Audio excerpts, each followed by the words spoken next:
Well, Brent, it's a hot summer day here at Saratoga. They've been saying a big chance of thunderstorms, but so far we're all right. Very humid. We're at the oldest racetrack in the United States for the oldest major horse race in the country, the Travers Stakes. Saratoga, you know, is the summer place to be, a place where families picnic under the trees.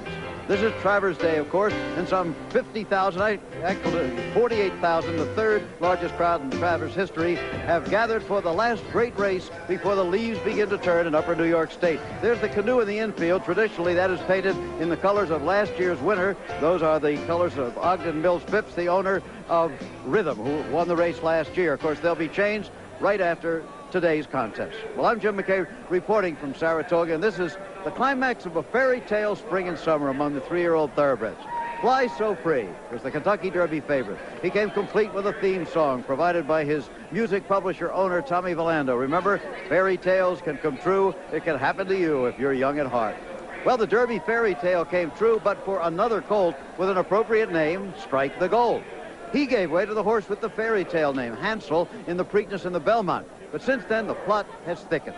Lost Mountain, who had been lost in the shuffle all spring, defeated Hansel in the Haskell at Monmouth Park, and Fly So Free returned from exile to beat Strike the Gold, the Derby winner, in the Jim Dandy here at Saratoga. And now they all come together. Fly So Free and Strike the Gold, Hansel and Lost Mountain. They'll be challenged again by the front-running Corporate Report and by an upstart from Maryland named Tong Po. Here are the conditions of the race. $1 million on the line here this afternoon. The distance, the classic 1.25 miles. The track fast, quite fast today.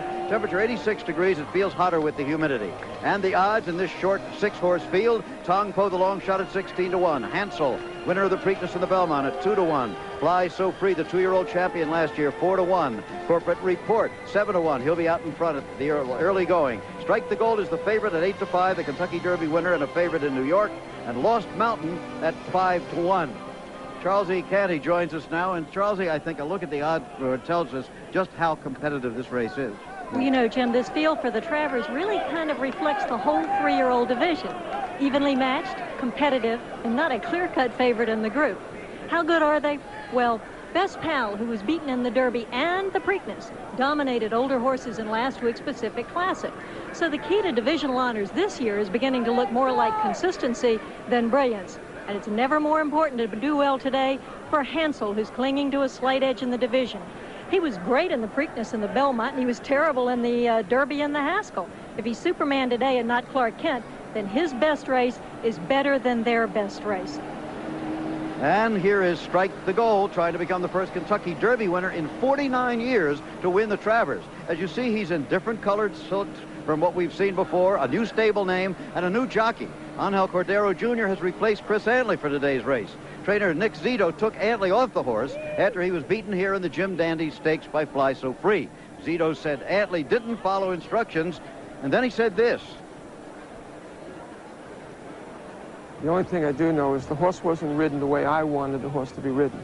Now, whether he lost or not, that doesn't have anything to do with me being the trainer as of now of record. In other words, I train Strike the Gold, not Chris Antley.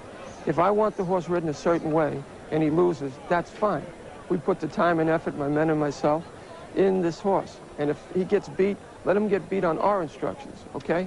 And I just think that Chris can tell you more about that than I did, but I don't think he rode the horse the way I want him to be ridden. Well, now, you heard Nick, and there he is in the middle with the Brophies. You heard him say, I am the trainer as of now of record. Could his job be in jeopardy? Well, you know, it's been said that nothing ruins a partnership like success, and that really seems to be the case here. The new silks and the new stable name are the results of friction between the Brophies, whom you see on the one hand, and partners Joe Cornascia and Bill Condren on the other. They usually sit together, but as you see, they are not sitting together today. Not anywhere near each other. And it all started out so happily when they won the Kentucky Derby. We might expect a change of tactics, too. Angel Cordero is going to have Strike the Gold closer regardless of the pace. Now, here's Fly So Free. Even though he defeated Strike the Gold in the Jim Dandy last time out, this 1.25 mile distance of the Travers is still a question mark, just as it was in the Kentucky Derby. So Jose Santos is going to have to really be careful rating this colt early on. He wanted to be a little rank in the Jim Dandy. Now, Jim, there's no dissension in this partnership. That's a very popular Tommy and Elizabeth Valando, the owners of Fly So Free. Well, it's kind of interesting. They won the Kentucky Derby, and all the world was on their doorstep. But a couple of weeks later, They didn't win the Kentucky Derby. They were the favorite in the Kentucky Derby. Did not win it. And immediately, the doorstep was empty for quite a while. Now people are coming back. But they handled their defeat very gracefully, gave that colt time, and here he is back at the Travers and a factor today. A colt who's also had to overcome a lot of adversity is Lost Mountain. He has had enormous amount of bad luck. He's a very talented colt, and he's finally coming to himself. Here's Corporate Report. Take a look at Corporate Report here. He'll be probably the pace setter today. I don't see any way they can keep him off the lead. He's been setting the pace in almost all of these races. He ran in every one of the Triple Crown races, but instead of getting a vacation when it was over, he went to California, ran in the Swap Stakes, finished a good second. Now he's back here to run again after he ran in the Haskell last week. He's tough and he's fast. Can he carry his speed 1.25 miles? His trainer, D. Wayne Lucas, oddly, has never won the Travers, and of course he's won about everything else in the world. Here's Lost Mountain. Well, that's what we always say when Lost Mountain runs. Here comes Lost Mountain. He comes from way off the pace. He upset Hansel in the Haskell last time out, and frankly, he could upset the whole apple cart today with a late run. Well, you remember he was second in the Wood Memorial at Aqueduct in the spring. Then he had a terrible trip in the Kentucky Derby. So he kind of let us know that he might be a factor later on, and so he has proved to be as they approach the starting gate here. Well, the long shot in the field is Tong Po up from Maryland, owned by Mrs. Robert Kenichi. Mr. Kenichi's a computer wizard.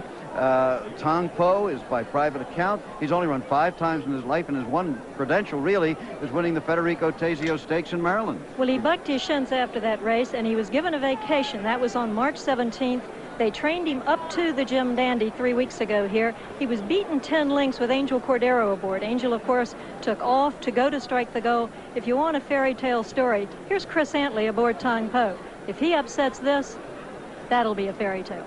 No question about it. The trainer of this horse, Leon Bluzewicz, is a former longshoreman, but he's been a trainer for a long time, and historically never brings a horse to a big race out of Maryland unless he thinks he has a chance. We'll see. Final look at the odds. Tong Po at 17-1 now. Hansel 2-1. Fly So Free at 9-2. Corporate Report at 6-1. The favorite Strike the Gold at 8-5. And Lost Mountain also at 6-1. We might want to watch for a few things in strategy of the race. Both Hansel and Strike the Gold are not happy to be inside of horses. Hansel's got that number 2 post position. There's speed outside him. So watch for them to try to get out. And the track and stakes record are 2 minutes by General Assembly. It is time to go up top to the man who will call the race, Dave Johnson. And Tong Po, who has never been the distance of 1.25 miles, gets the first spot in the gate with 25-year-old South Carolina native Chris Antley aboard. There's Hansel, the winner of the Preakness and the Belmont. Fly So Free, a question about his ability to get the distance. Jose Santos, the rider. 9-5 Hansel, 8-5 Strike the Gold. And there is Strike the Gold with his new colors. Cordero won the Travers with Chief's Crown in 1985. And the late-running Lost Mountain with Craig Perrette, who won this race from last to first last year with Rhythm. They're all in line. All 3-year-old colts, all carrying 126 pounds, 1.25 miles. Fly So Free's acting up. They're settled again. And they're up.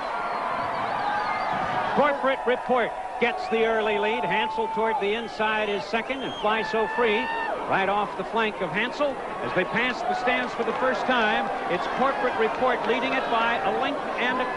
And now Hansel going to the outside is second, carrying Fly So Free 3 wide into the clubhouse turn. Tong Po saves ground in fourth. Lost Mountain is fifth, and Strike the Gold, the Kentucky Derby winner, at the back of the pack, sixth, with Cordero about 10.5 lengths off the leader. And as expected, Corporate Report has the lead by 1/2 length. Jerry Bailey with Hansel on the outside, stalking the leader at this point, and Fly So Free is in third position. The first quarter in a very slow 23-3. Now they straighten away for the run down the backstretch, and Corporate Report leads it by a tight length. Hansel is in the second spot by 1.25 lengths, and Fly So Free is third by 8 lengths, and then back to the second flank. Tong Po, Lost Mountain, and Strike the Gold is still sixth, but now Cordero asks for a little bit of run, and Strike the Gold begins to close on the outside. He's fifth, and now he's fourth, and going up as they move down the backstretch of the half in 47-2. It is not a fast pace. Corporate Report holding on to the lead by a 1/2 length. Now Hansel The Preakness and Belmont winner on the outside moves to challenge. Their heads apart on the front end. Corporate Report on the inside. Hansel on the outside. Fly So Free right there in third position. And Strike the Gold within striking distance is now fourth. He's only 2.5 off the leader as they move to the top of the stretch. On the outside, Hansel takes command. Corporate Report battles back. Fly So Free 3 wide. Strike the Gold in the middle of the racetrack. Lost Mountain is fifth. And down the stretch they come. Corporate Report on the inside, hanging tough. Hansel now attacks on the outside. Hansel on the outside. Corporate Report at the rail. They're stride for stride. Fly So Free is not gaining on the top two. Through the final 70 yards, it's Corporate Report on the inside. Wire-to-wire winner of the Travers. Hansel on the outside second. Fly So Free third. Then it was Strike the Gold followed by Lost Mountain and far, far back Tong Po. Final time for the 1.25 miles slow. There you have it. 1 1/5 seconds. The time, 2:01 1/5. 2:01 1/5, a second and a fifth off the track and stakes record. We'll be back for the official right now. Let's go to Brent Musburger. Brent, of course, our anchorman in Havana, doing a great job down there. But we will be back at the Travers. It's unofficial. Corporate Report is still the unofficial winner of the Travers Stakes. Corporate Report. It's his first stakes victory. He has been consistently finishing second through the spring and summer, but he finally broke through for trainer D. Wayne Lucas as his first win in the Travers Stakes, and for owner Bill Young, who put a lot of money in this business and has finally paid off for him. Unofficially, as you see, Hansel second, Fly So Free third, and Lost Mountain fourth. Let's go up to Dave now. Dave Johnson. The key to victory was the ride by Chris McCarron, nursing the pace down. And as they straighten away in the stretch, he's saving ground. And this horse, who winning has not been his thing this year, he's had second-itis. He was second to the Preakness and the Swaps and the Haskell. Well, he turned the tables on the big boys this afternoon with a combination of speed and stamina. Hansel had his shot. Corporate Report was better. A reversal of the Preakness finish, where Hansel beat Corporate Report to the wire now. And the 1.25 miles Travers at Saratoga. Lucas gets his first Travers victory. McCarron gets his second. He won it in '88 with 49er. The margin of victory, a long neck. Jim?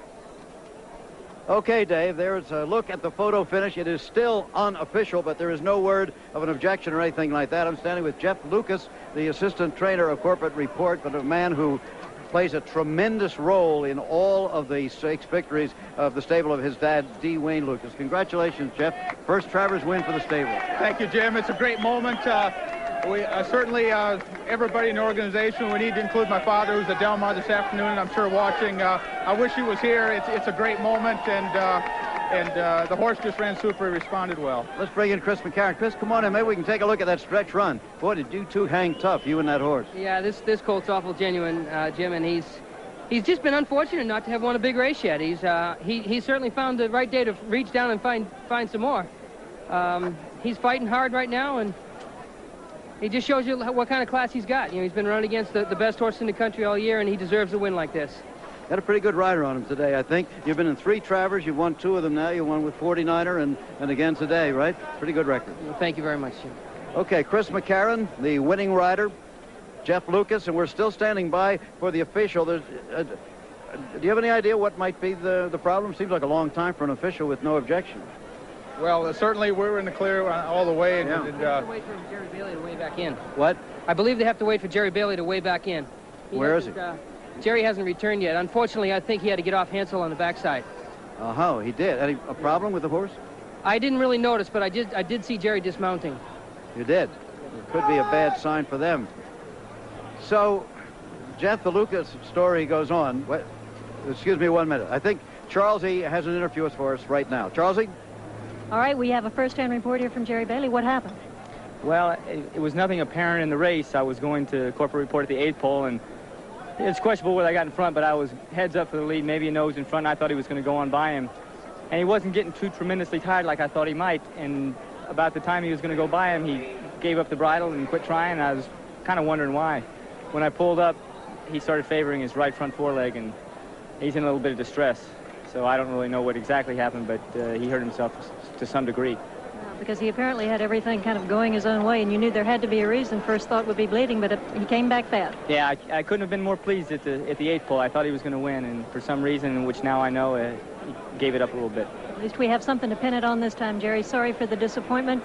And things have a way of happening all sorts of ways. Jim McKay. Okay, thank you very much, Charlesy. And there is Hansel. Jeff, how does he look like he's walking to you? He appears to be okay. He's putting good weight on all four legs. Seems to be walking into the ambulance. So it looks like it's not too serious, and hopefully he can recover to race another day. He's certainly one of our better horses in the nation, and we'd all like to see him back on the racetrack again. Okay, let's take a look at the good prices that your horse paid today. The winner, Corporate Report, owned by Bill Young, trained by D. Wayne Lucas and Jeff Lucas, $16.60, $5.60, and $4.20. Hansel second, $4.20 and $3.80. Fly So Free paying $4.60. The Exacta of 4 and 2 paid $61.60, and the Trifecta $271. The complete order of finish coming up right now. Let's have a quick look at that. Corporate Report, Hansel, Fly So Free, Strike the Gold, Lost Mountain, and Tong Po. Thanks to Jeff Lucas and Chris McCarron. We'll be back with a report on Hansel's condition. Now again to Brent in Havana. Corporate Report, and by an upstart from Maryland named Tong Po. Here are the conditions of the race. $1 million on the line here this afternoon. The distance, the classic 1.25 miles. The track fast, quite fast today. Temperature 86 degrees. It feels hotter with the humidity. And the odds in this short 6-horse field. Tong Po, the long shot, at 16-1. Hansel, winner of the Preakness in the Belmont, at 2-1. Fly So Free, the 2-year-old tail name. Hansel in the Preakness in the Belmont. But since then, the plot has thickened. Lost Mountain, who had been lost in the shuffle all spring, defeated Hansel in the Haskell at Monmouth Park. And Fly So Free returned from exile to beat Strike the Gold, the Derby winner, in the Jim Dandy here at Saratoga. And now they all come together. Fly So Free and Strike the Gold, Hansel and Lost Mountain. They'll be challenged again by the front-running Corp. The climax of a fairy tale spring and summer among the 3-year-old thoroughbreds. Fly So Free was the Kentucky Derby favorite. He came complete with a theme song provided by his music publisher owner, Tommy Valando. Remember, fairy tales can come true. It can happen to you if you're young at heart. Well, the Derby fairy tale came true, but for another colt with an appropriate name, Strike the Gold. He gave way to the horse with the fairy. Well, Brent, it's a hot summer day here at Saratoga. They've been saying a big chance of thunderstorms, but so far we're all right. Very humid. We're at the oldest racetrack in the United States for the oldest major horse race in the country, the Travers Stakes. Saratoga, you know, is the summer place to be, a place where families picnic under the trees. This is Travers Day, of course, and some 50,000, actually 48,000, the third largest crowd in Travers history, have gathered for the last great race before the leaves begin to turn in upper New York State. There's the canoe in the infield. Traditionally, that is painted in the colors of last year's winner. Those are the colors of Ogden Mills Phipps, the owner of Rhythm, who won the race last year. Of course, they'll be changed right after today's contest. Well, I'm Jim McKay reporting from Saratoga, and this is